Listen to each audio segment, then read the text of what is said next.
அழகப்பா பல்கலை சமுதாய வானொலி 90.8 இணைந்திருங்கள்.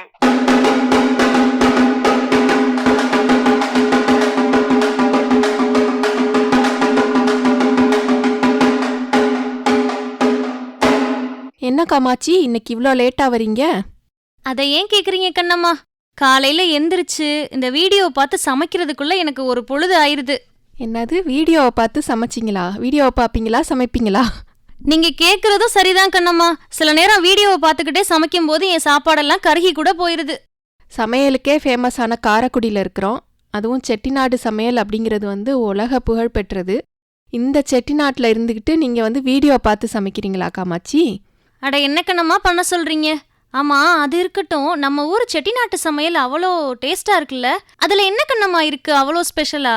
ஆமாம் காமாட்சி, உலகம் முழுக்க எத்தனையோ வகையான உணவு வகைகள்லாம் வந்துருச்சு இப்போ நம்ம காரைக்குடியிலே கூட விதவிதமான பிரியாணி, ஹைதராபாத் பிரியாணி, ஆம்பூர் பிரியாணி, அதுக்கப்புறம் தலப்பாக்கட்டி பிரியாணி, இந்த மாதிரி அரேபியன் ஃபுட் வகைகள், அது போக ஷவர்மா, பீஸா, ஃப்ரெஞ்சு ஃப்ரைஸு, இந்த மாதிரியான சைனீஸ் ஐட்டம்ஸ், இது மாதிரி நிறைய விதமான உணவுகள் கிடைக்குது, இல்லைன்னு சொல்லலை. ஆனால் சுவை அப்படின்னு பார்த்தீங்கன்னா நம்ம செட்டிநாட்டு சமையலுக்கு ஈடா எதையுமே நம்ம சொல்ல முடியாது. அதுக்கு காரணம் உப்பு, புளிப்பு, காரம், மசாலா, வாசனை பொருட்கள், இது எல்லாமே தேவையான அளவுக்கு கரெக்டாக சேர்த்து சமைக்கிறதுனால தான் நம்மளோட செட்டிநாட்டு சமையல் இவ்வளோ உலக புகழ் பெற்றதா இருக்குது. அதோட இது ஆரோக்கியம் நிறைந்த சமையலும் கூட. இப்போ நம்ம சொன்ன ஃபாஸ்ட் ஃபுட்டெல்லாம் பார்த்தீங்கன்னா அந்த உணவு சமைக்கப்படுற முறைகள் ஆரோக்கியமானதா இல்லை. அதனால தான் நமக்கு உடம்புக்கு கேடு விளைவிக்கிறதா இருக்கு. நம்ம செட்டிநாடு சமையல் வகைகளை பார்த்தீங்கன்னா அது சமைக்கப்படுற முறையிலையும் அதில் சேர்க்கக்கூடிய மசாலா, இந்த மாதிரி பொருள்கள் எல்லாமே ஆரோக்கியமாக இருக்கிறதுனால தான் அது சுவையோட எல்லாராலையும் விரும்பப்படக்கூடியதாகவும் இருக்கு. நீங்க சொல்லும் போதே நாக்கு ஊறுது கண்ணம்மா. அது சரி, இந்த செட்டிநாட்டு பலகாரம், இந்த கந்தர்ப்பம், அதுக்கப்புறம் வெள்ளை பணியாரம், அப்புறம் பால் பணியாரம், இந்த மசாலா பணியாரம்லாம் எப்படி கண்ணம்மா பண்றது? அதை பத்தி கொஞ்சம் எனக்கு சொல்லி தரீங்களா? ஆமா காமாட்சி, இந்த செட்டிநாட்டில் பலகார வகைகள் நிறைய விதவிதமாக செய்வாங்க. கந்தர்ப்பம் நீங்கள் சொன்ன மாதிரி, வெள்ளை பணியாரம், பால் பணியாரம், மசாலாச்சியம், இனிப்புச்சியம், சீடை, சீப்பு சீடை, தேன்குழல் முறுக்கு, இது மாதிரி பல வகையான பலகாரங்கள். அது போக இந்த பச்சடி, மண்டி, மசியல், பெரட்டல், இந்த மாதிரி நிறைய விதவிதமான சைவ அசைவ உணவுகளும் செட்டிநாட்டில் நம்ம செய்கிற மாதிரி வேற யாரும் செய்கிறது கிடையாது. சுண்டைக்காயெல்லாம் பச்சடி செய்வோம். அது மாதிரி பலாக்காயோட பிஞ்சு இருக்குது பார்த்தீங்களா, அதை சொதி, பெரட்டல், இந்த மாதிரியான சமையலில் நம்ம பயன்படுத்துவோம். ஆனால் மற்ற பகுதிகளில் பார்த்தா பலா பழத்தை மட்டும்தான் சாப்பிடுவாங்க, அதோட காயெல்லாம் சமைக்க தெரியாது. இது மாதிரி செட்டிநாட்டு உணவுகள் அப்படிங்கிறதுலயே தனி வகைகள் இருக்குது. கண்ணம்மா லிஸ்ட் ரொம்ப பெருசால போகுது, நான் வேணா எழுதிக்கவா? இதை நான் சொல்றதை விட இந்த பாரம்பரியமான சமையல் முறையை சொல்றதுக்காகவே நான் இங்கே ஒரு ஸ்பெஷலான ஒருத்தவங்களை வர சொல்லியிருக்கேன். யாருக்குண்ணம்மா அது? நம்ம அப்பத்தா தான் இங்கே நான் இன்னைக்கு நம்ம வானொலிக்கு வர சொல்லியிருக்கேன். அவங்கக்கிட்டேருந்து இந்த செட்டிநாட்டு சமையல் முறைகளை நம்ம மட்டும் இல்லாமல் நம்ம நேயர்களும் கேட்டு பயனடையட்டும் அப்படின்னு நினைக்கிறேன். அதோட இல்லாமல் நம்ம இதை ஐரேடியோ, ஸ்பாட்டிஃபைலாம் அப்லோட் பண்ணுறதுனால எப்போவுமே யார் வேணும்னாலும் இதில் பார்த்து அப்பத்தாவோட சமையலை கற்றுக்கலாம் இல்லையா காமாட்சி?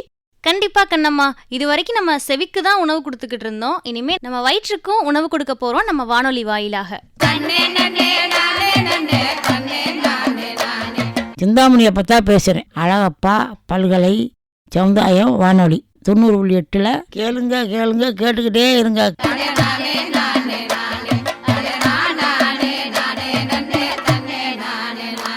வானொலி கேட்ட எல்லாருக்கும் வணக்கம். நான் வேளங்குடியிலேருந்து வந்திருக்கேன். அப்பத்தா, இந்த செட்டிநாட்டு சமையல்லாம் சொல்றதுக்கு முன்னாடி நம்ம ஊர் தாலாட்ட பாடுறீங்களா? தாலாட்டு பாட்டு. மாத்தி மரமாங்காடேரி வாசா மரகண்ட ஊரணியா சுத்தி திருமதுவாங்காடேரிக்கு தைக்க முகான் சன்னதியா புள்ள இல்லை இன்னும் சொல்லி நம்ம காடேரி தில்லவனம் போனாலாம்.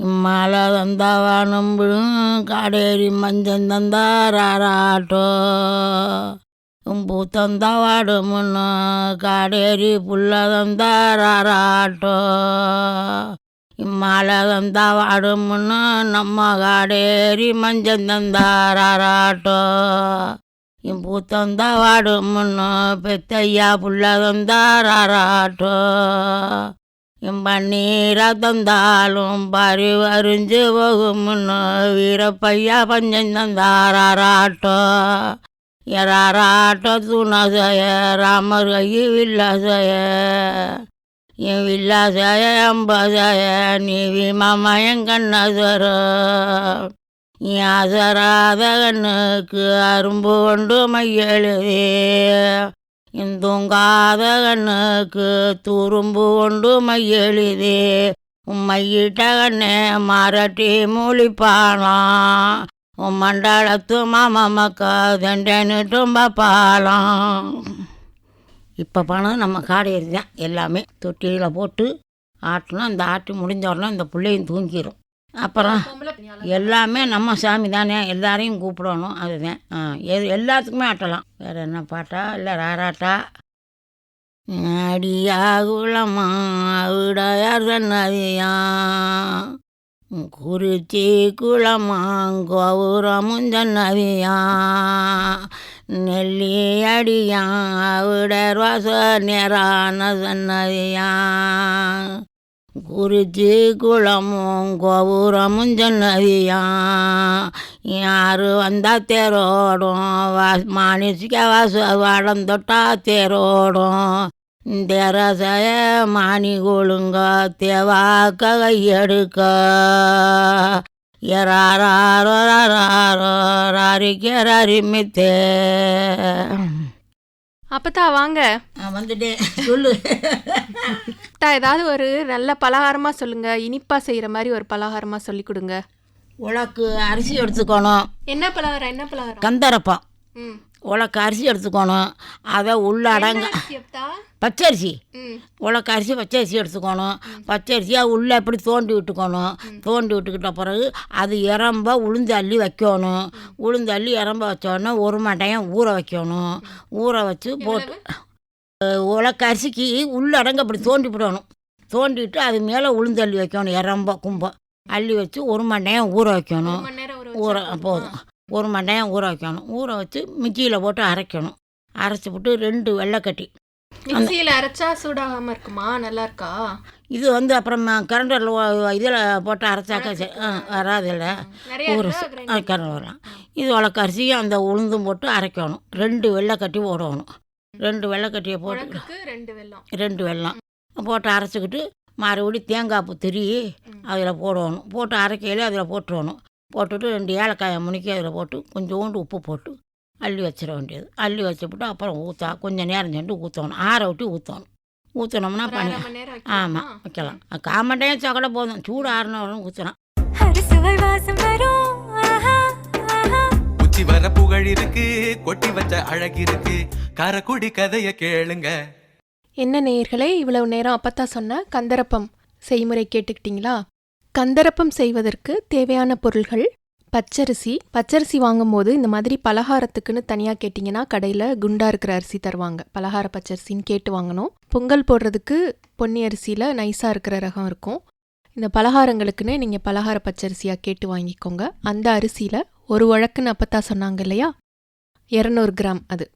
அந்த 200 கிராம் உலக்கில் அதில் கோபுரமாக எடுக்காமல் அந்த தலை அளவுக்கு விளிம்பு அளவுக்கு தட்டிட்டு அதுக்கு மேலே உளுந்த வைக்கணும். அதை தான் அவங்க சொன்னாங்க. அப்போது தேவையான பொருள்கள் பச்சரிசி, உளுந்து, வெல்லம். அச்சு வெல்லமாக இருந்தால் 2 வெல்லம் சொன்னாங்க இல்லையா? இல்லைன்னா 1/4 கிலோ எடுத்துட்டு இந்த அரிசியில் உங்களுக்கு தேவையான அளவு நீங்கள் கலந்து பார்த்துக்கிட்டு வேணும்னா இன்னும் நச்சு போட்டுக்கலாம். ஏலக்காயும் நீங்கள் நச்சுட்டு அந்த அரைக்கும் போதே சேர்த்து அரைச்சிக்கலாம். பலகாரம் செய்வதற்கு தேவையான எண்ணெய், நீங்கள் என்ன எண்ணெய் உபயோகப்படுத்துவீங்களோ, ரீஃபைண்ட் ஆயிலோ அல்லது கடலை எண்ணெயோ நல்லெண்ணெயோ எது வேணுமோ அதை நீங்கள் வாங்கி வச்சுக்கோங்க. இப்போ இந்த ஒரு உலக்கு அரிசி 200 கிராம் அரிசியோட உளுந்தையும் சேர்த்து ஊற வச்சு 1 மணி நேரம் வரைக்கும் ஊற வைக்கணும். அதுக்கப்புறம் நீங்கள் மிக்சியில் அரைக்கிறதுனா, இப்போ கூடுதலான அரிசி உளுந்து நீங்கள் சேர்த்திங்கன்னா அதை நீங்கள் கிரைண்டரில் அரைச்சிக்கலாம். ஒரு உலக்கு மட்டும்தான் அப்படின்னா அதை நீங்கள் மிக்சியிலே அரைச்சிக்கலாம். இதை அரைச்சிட்டு இந்த அரிசி உளுந்து அரைச்சி வர்ற பதத்தில் வெள்ளத்தை நச்சு அதையும் சேர்த்து அரைச்சி எடுத்துக்கோங்க. அதுக்கு முன்னாடி தண்ணீர் தேவையான அளவு மட்டும் குறைவாக ஊற்றி எடுத்துக்கோங்க. ஏன்னா வெல்லம் போட்டதுக்கப்புறம் இன்னும் கொஞ்சம் நீர்க்கும். ஏலக்காயும் சேர்த்து அரைச்சி கொஞ்சம் தேங்காய் பூவை திருவி அதில் போட்டு அதையும் சேர்த்து அரைச்சி எடுத்துக்கோங்க. இந்த அரைச்ச மாவை கொஞ்ச நேரம் ஆற வச்சு எடுத்துக்கிட்டு எண்ணெயை நல்லா காய வச்சுட்டு அதில் ஒன்றொன்னா எடுத்து கரண்டியால் ஊற்றி எடுக்க வேண்டியதான். சுவையான கந்தரப்பம் ரெடி ஆயிரும். என்ன நேயர்களே, அப்பத்தாவோட சமையல் உங்க எல்லாத்துக்குமே ரொம்ப பிடிச்சிருக்கா? அப்போ மறக்காம நீங்களும் உங்க வீட்டில் ட்ரை பண்ணி பாருங்க. அப்பத்தா சொன்ன பலகாரத்தை இன்னைக்கு போய் நானும் செஞ்சு பார்க்க போறேன். அப்ப இனிமே உங்களுக்கு இந்த சமையல் வீடியோலாம் தேவைப்படாதுன்னு நினைக்கிறேன் காமாட்சி. கண்டிப்பா தேவைப்படாது கண்ணம்மா. இனிமே நம்ம 90.8லையும் சரி, ஸ்பாட்டிஃபை, கூகுள் பாட்காஸ்ட், இன்டர்நெட் ரேடியோலையுமே அப்பத்தாவோட சமையலை தான் கேட்க போறோமே. இதை நம்ம வானொலி நிகழ்ச்சியில மட்டும் இல்லாம iRadio, ஸ்பாட்டிஃபை, கூகுள் பாட்காஸ்ட் இதுல கூட நீங்க கேட்டு எப்போ உங்களுக்கு எந்த சந்தேகம் வந்தாலும் அதுல போய் நீங்க கேட்டு கூட பயனடையலாம் நேயர்களே. தொடர்ந்து இணைந்திருங்கள். இது அழகப்பா பல்கலை சமுதாய வானொலி. நன்றி.